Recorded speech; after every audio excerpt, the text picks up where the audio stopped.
ಇವತ್ತೊಂದು ಸರ್ಪ್ರೈಸ್ ಕೊಡೋಣ ಅಂತಿದ್ದೀನಿ ನಮ್ಮ ಅಮ್ಮಂಗೆ. ಈ ಬಾಕ್ಸಲ್ಲಿ ಈ ಥರ ಹಾಕಿಟ್ಟಿದ್ದೀನಿ.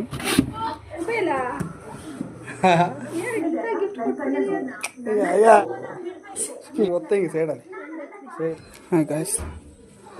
ಸೊ ಇವತ್ತೊಂದು ಸರ್ಪ್ರೈಸ್ ಕೊಡೋಣ ಅಂತಿದ್ದೀನಿ ನಮ್ಮ ಅಮ್ಮಂಗೆ.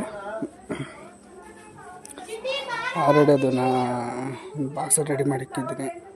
ಅಮ್ಮಮ್ಮ ಟೆಂಪಲ್ಗೆ ಹೋಗಿದ್ರು, ಬಂದಿದ್ದಾರೆ ಇವಾಗ. ನೋಡೋಣ, ಒಟ್ಟು ನೋಡ್ತೀನಿ, ನೋಡೋಣ ನಮ್ಮ ಅಮ್ಮನ ರಿಯಾಕ್ಷನ್ ಹಿಂಗಿರುತ್ತೆ ಅಂತ. ಈ ಬಾಕ್ಸಲ್ಲಿ ಈ ಥರ ಹಾಕಿಟ್ಟಿದ್ದೀನಿ.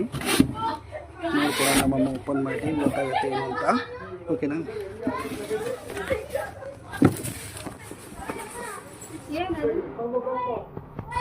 ಓಪನ್ ಮಾಡು.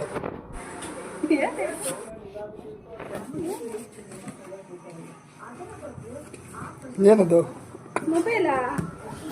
ಹ್ಯಾಪಿಯಾಗಿದೆ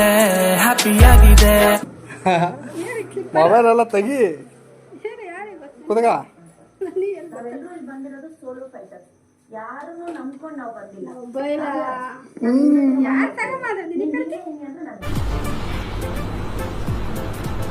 ಅಷ್ಟೇ.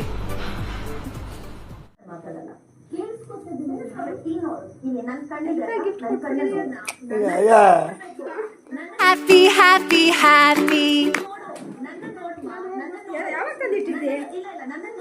ಸಂಜೆ ಓಪನ್ ಮಾಡಿ ಫೋನು ಅದಷ್ಟೇ, ಚಾರ್ಜರ್.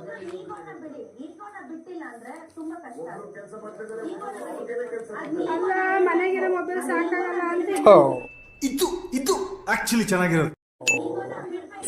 ಇರ್ಕೊಳಮ್ಮ ನೀವು ಒತ್ತಂಗಿ ಸೈಡಲ್ಲಿ ಸೈಡ್ ಬಟ ಅಂತೀವಿ ಗೊತ್ತಿಲ್ಲ. ಅಲ್ಲ ಗುರು, ಹೊಸ ಫೋನ್ ತಂದ್ಕೊಟ್ರೆ ಅಷ್ಟೊಂದು ಫೋನ್ ಮನೆಗಿದಾವಲ್ಲ, ಈ ಫೋನ್ ಯಾಕೆ ತರಕ್ಕೆ ಹೋದೆ ಅಂತ ಹೇಳ್ತಾನೆ. ಏನು ಹೇಳೋಣ ಇಂಥವ್ರಿಗೆ? ಹೊಸ ಫೋನ್ ಕೊಡಿಸ್ದಾಗ ಯೂಸ್ ಮಾಡಬೇಕು, ತಗೊಂಡು ಖುಷಿಯಾಗಿ ಇರಬೇಕು ಅಂತ ಕೊಡಿಸ್ತೀವಪ್ಪ. ಇಷ್ಟೇ ಫ್ರೆಂಡ್ಸ್, ಇವತ್ತಿನ vlog. This is the end. ಖುಷಿಯಾಗಿರಲಿ ನಮ್ಮಮ್ಮ.